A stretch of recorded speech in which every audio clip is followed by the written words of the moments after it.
Habari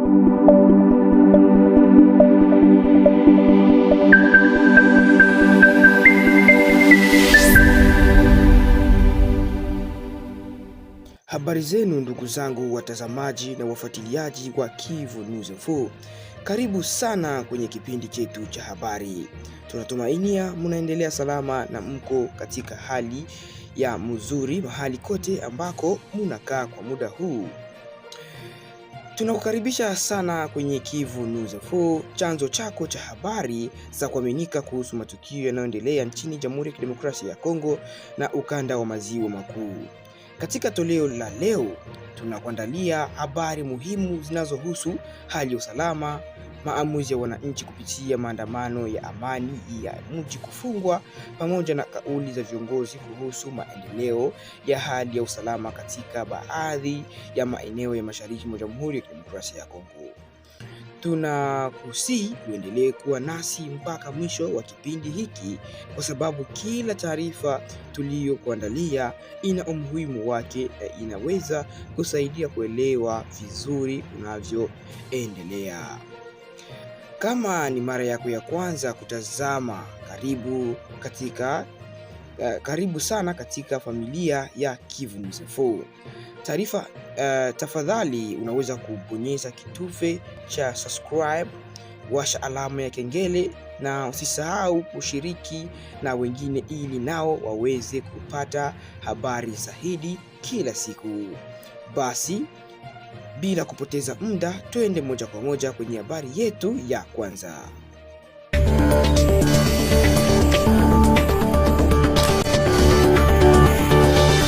Shirika la Nouvelle Société Civile Congolaise NSC katika mji wa Uvira lilitangaza siku ya mji kufungwa itakayofanyika Jumatano tarehe 5 Agosti. Hatua hiyo imechukuliwa kufuatia mkutano uliofanywa Jumapili tarehe 2 Agosti uliowakutanisha viongozi wa shirika hilo pamoja na wawakilishi wa wananchi.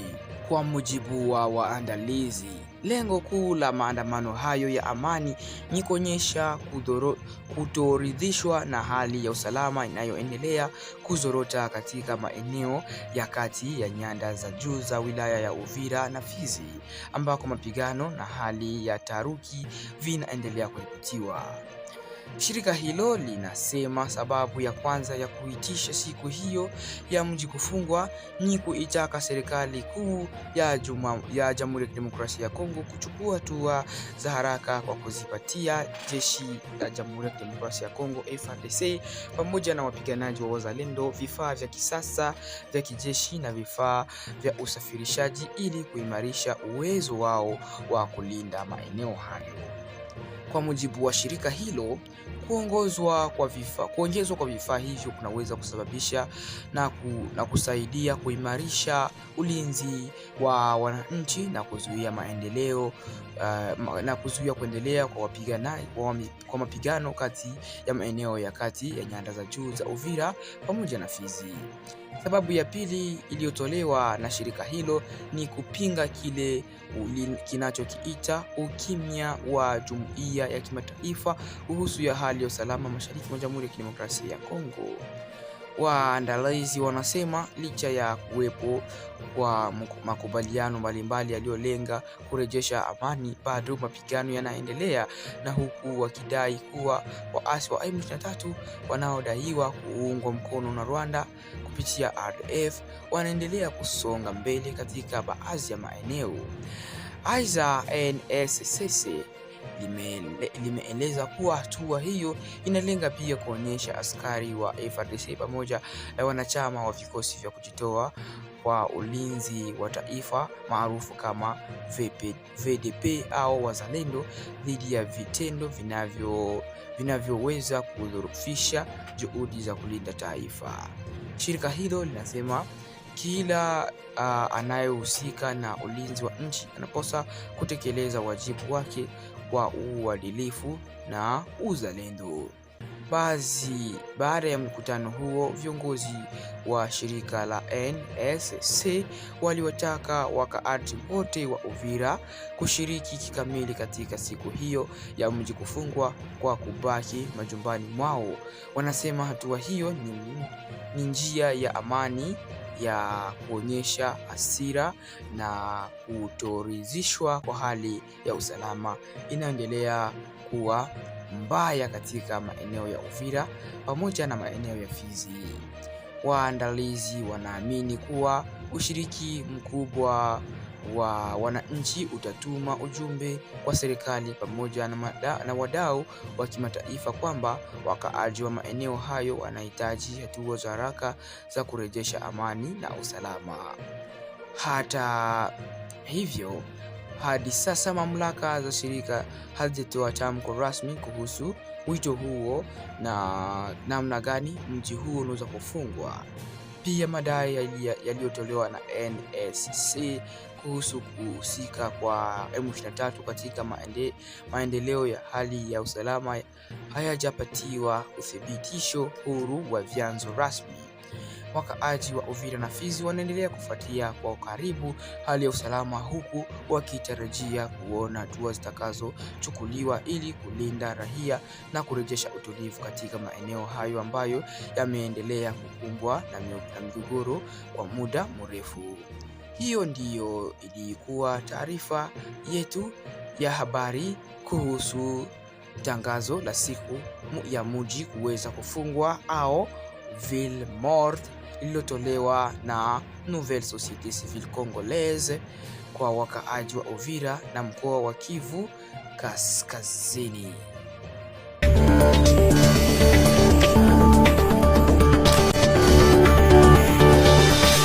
Msimamizi wa wilaya ya Fizi, Sami Badibanga Kalonji, amekanusha taarifa zinazosambazwa kwenye mitandao ya kijamii zinazodai kuwa wapiganaji wa M23 wameingia katika maeneo ya Kilembe, makao makuu ya sekta ya Lulenge mkoani Kivu Kusini. Katika ujumbe aliotoa Jumapili tarehe 2 Agosti mwaka 2026 kwa wakaaji wa Fizi, kiongozi huyo alisema kuwa taarifa hizo si za ukweli. Amesisitiza kuwa hakuna uthibitisho wa kuwepo kwa wapiganaji wa M23 katika maeneo ya Kilembe kama ilivyodaiwa na baadhi ya machapisho yaliyosambazwa kwenye mitandao ya kijamii. Taarifa hizo ni habari za uongo zinazolenga kueneza hofu, mgawanyiko na taharuki miongoni mwa wananchi. Amewataka wakaaji wa Fizi kutokuwa wepesi wa kuamini kila taarifa wanazoziona kwenye mitandao ya kijamii na wakati bado hawajaweza kupata uthibitisho kutoka kwa mamlaka husika. Wakati huo huo, kiongozi huyo Sami Badibanga, msimamizi wa tarafa la Fizi, amesema kuwa jeshi la Jamhuri ya Kidemokrasia ya Kongo FARDC linaloshirikiana na wapiganaji wa Wazalendo bado wanaendelea kushikilia maeneo hayo ya ulinzi wanaendelea na jukumu la kulinda mipaka pamoja na usalama wa wananchi katika maeneo hayo. Katika tamko lake, Kalonji Sami Badibanga pia ameshutumu M23 kwa kile wanachokiita matumizi ya mitandao ya kijamii ili kusambaza taarifa za upotoshaji. Amesema kuwa kile anachokiita jeshi la kidijitali linalotumia kueneza habari ambazo kwa mujibu wake zinalenga kupotosha wananchi na kuhusu hali hiyo ya usalama. Vilevile amedai kuwa baadhi ya waandishi wa habari wanaoshiriki katika kusambaza taarifa hizo za upotoshaji. Hata hivyo, hakutaja majina ya waandishi hao wala kutoa ushahidi wa wazi unaothibitisha madai hayo. Kutokana na hali hiyo, amewataka wakaaji wa Fizi na maeneo jirani kuendelea kuwa watulivu, kuwa makini na taarifa wanazozipata au wanazopokea na kuepuka kusambaza uvumi ambao unaweza kuongeza hofu miongoni mwa wananchi. Pia amesisitiza kuwa wananchi wanapaswa kuamini taarifa rasmi zinazotolewa na mamlaka za serikali kuhusu mwenendo wa hali ya usalama badala ya kutangaza taarifa zisizothibitishwa zinazozunguka kwenye mitandao ya kijamii. Kwa sasa hakuna uthibitisho huru uliopatikana kuhusu madai ya kuwepo kwa wapiganaji wa M23 Kilembwe. Hali ya usalama katika wilaya ya Fizi inaendelea kufuatiliwa na mamlaka pamoja na wakaaji wa eneo hilo. Wananchi wanaendelea kutarajia taarifa rasmi kadiri hali inavyoendelea kubainika na kubadilika, huku mamlaka zikisisitiza umuhimu wa utulivu pamoja na tahadhari katika kipindi hichi. Hiyo ndiyo ilikuwa taarifa yetu kuhusu kauli ya msimamizi wa wilaya ya Fizi aliyekanusha taarifa za kuwepo kwa wapiganaji wa M23 katika eneo za Kilembwe, sekta ya Lulenge, mkoani Kivu Kusini.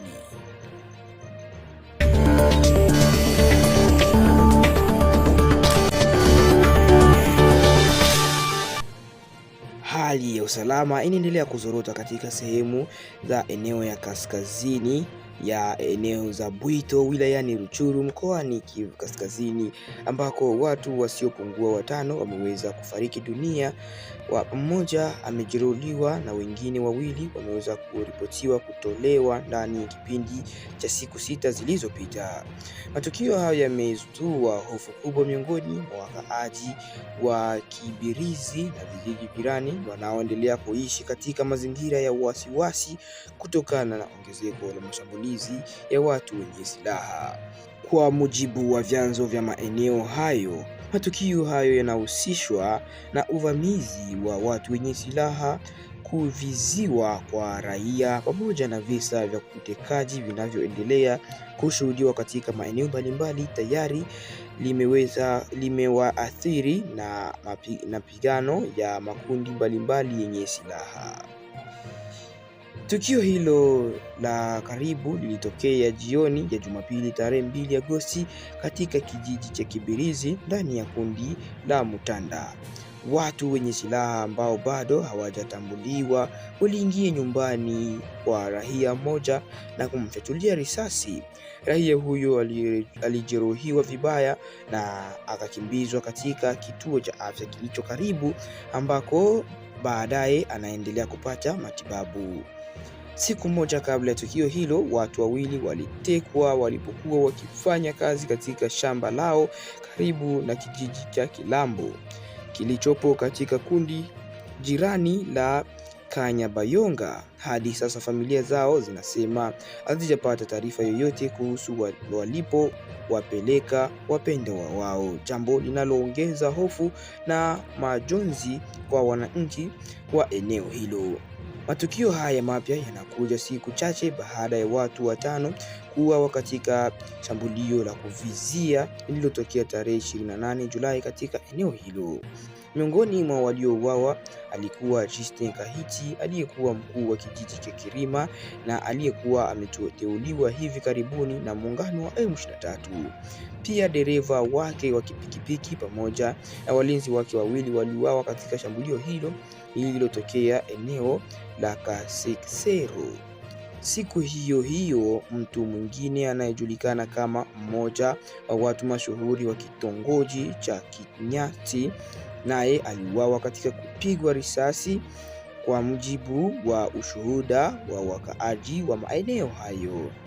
Kufuatia matukio hayo, kumekuwa na tuhuma zinazotolewa katika makundi yenye silaha yanayofanya shughuli katika eneo hilo.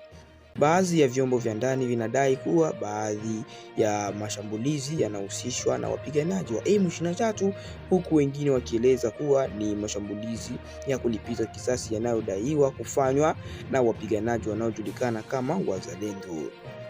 Hata hivyo, taarifa hizo bado hazijaweza kuthibitishwa na mamlaka rasmi na hakuna upande ambao umetoa tamko la kuthibitisha au kukanusha tuhuma hizo za wananchi. Kutokana na kuongezeka kwa matukio hayo ya ukosefu wa usalama, wakaaji wa Kibirizi pamoja na vijiji jirani wanaishi katika hofu kubwa. Wengi wao wanasema wanashindwa kufanya shughuli zao za kila siku kwa uhuru kwa sababu ya kuhofia kushambuliwa, kutekwa au kupoteza maisha. Wananchi wa eneo hilo wanatoa wito kwa serikali pamoja na vyombo vya usalama kuchukua hatua za haraka ili kuimarisha ulinzi wa raia na kurejesha amani katika sehemu ya kaskazini ya chifu cha Bwito. Wanasema bila hatua kuwa mbaya zaidi na kusababisha mateso makubwa kwa wananchi wasio na hatia yoyote. Mpaka sasa hali inaendelea kufuatiliwa huku wakaaji wakisubiri hatua zitakazochukuliwa na mamlaka husika ili kukomesha wimbi la mashambulizi na kurejesha utulivu katika wilaya ya Rutshuru. Hiyo ndiyo ilikuwa taarifa yetu kuhusu hali ya usalama katika eneo la Bwito wilayani Rutshuru mkoani Kivu Kaskazini. Asante kufuatilia Kivu News Info.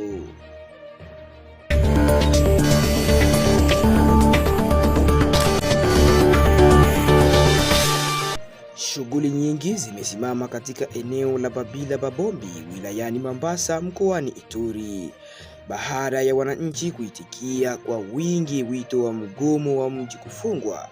Ulianza Jumatatu ikiwa ni jana tarehe 3 Agosti mwaka huu 2026.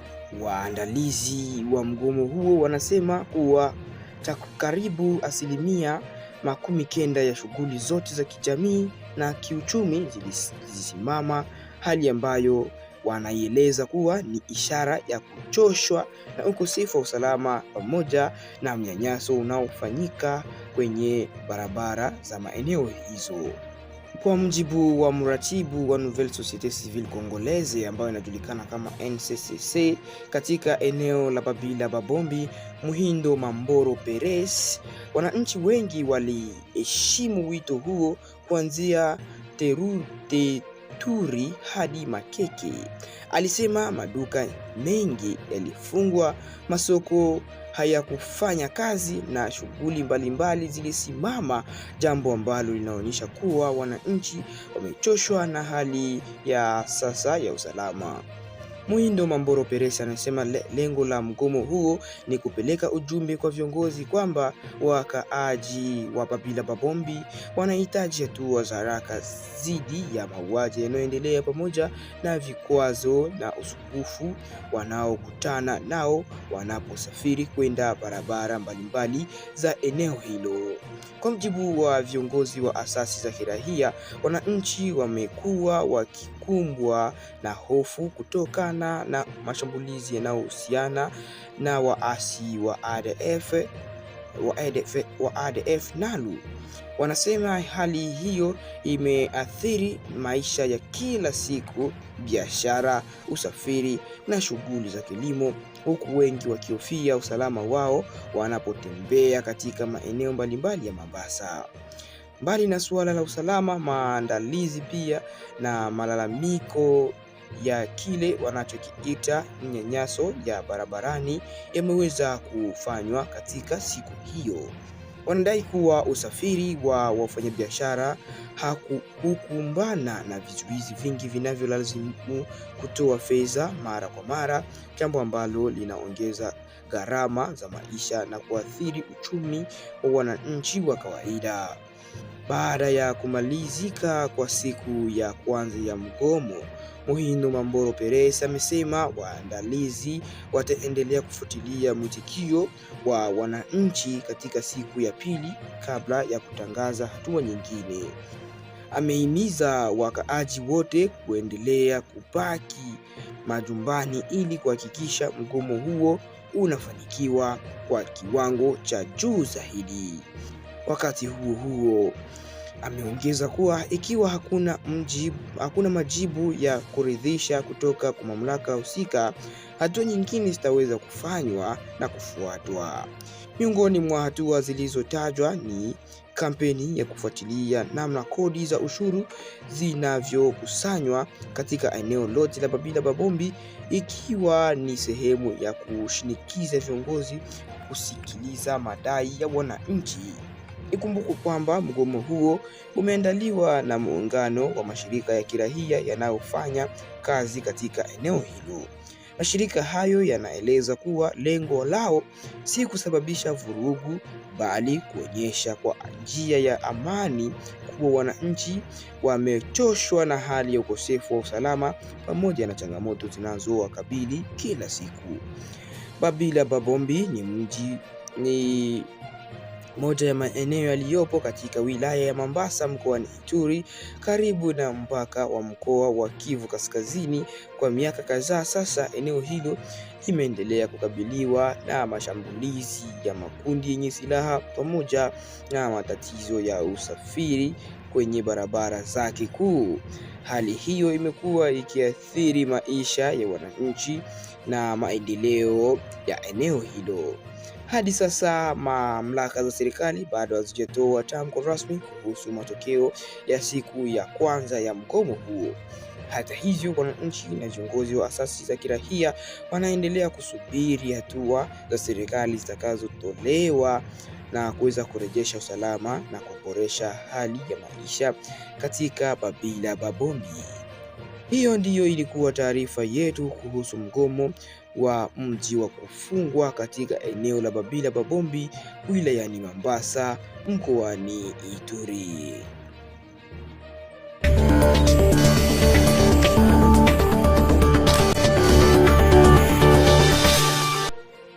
Ni hapo ndipo tunafikia mwisho wa kipindi chetu cha Kivu News Info.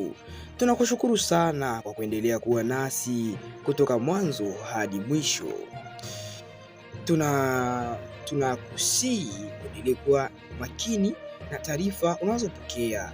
Kabla ya kusambaza, hakikisha zimetoka kwenye vyanzo vinavyoaminika ili kuepuka kueneza uvumi na taarifa zisizothibitishwa. Pia tunaendelea kuwaombea amani, usalama na utulivu wa wananchi wote wanaoishi katika maeneo yanayoathiriwa na migogoro hayo. Kama unafurahia kipindi hiki, usisahau kubonyeza subscribe, kupenda video hii, kuandika maoni yako kwenye sehemu ya maoni na kushiriki na marafiki na familia yako ili nao wapate habari zaidi muhimu. Mimi ni mtangazaji wako Pepele Pole nikiwakilisha Kivu News Info. Asante sana kwa kusikiliza na kutazama habari zetu hizi. Tutaonana tena katika kipindi kijacho. Mungu awabariki, muwe na wakati mwema.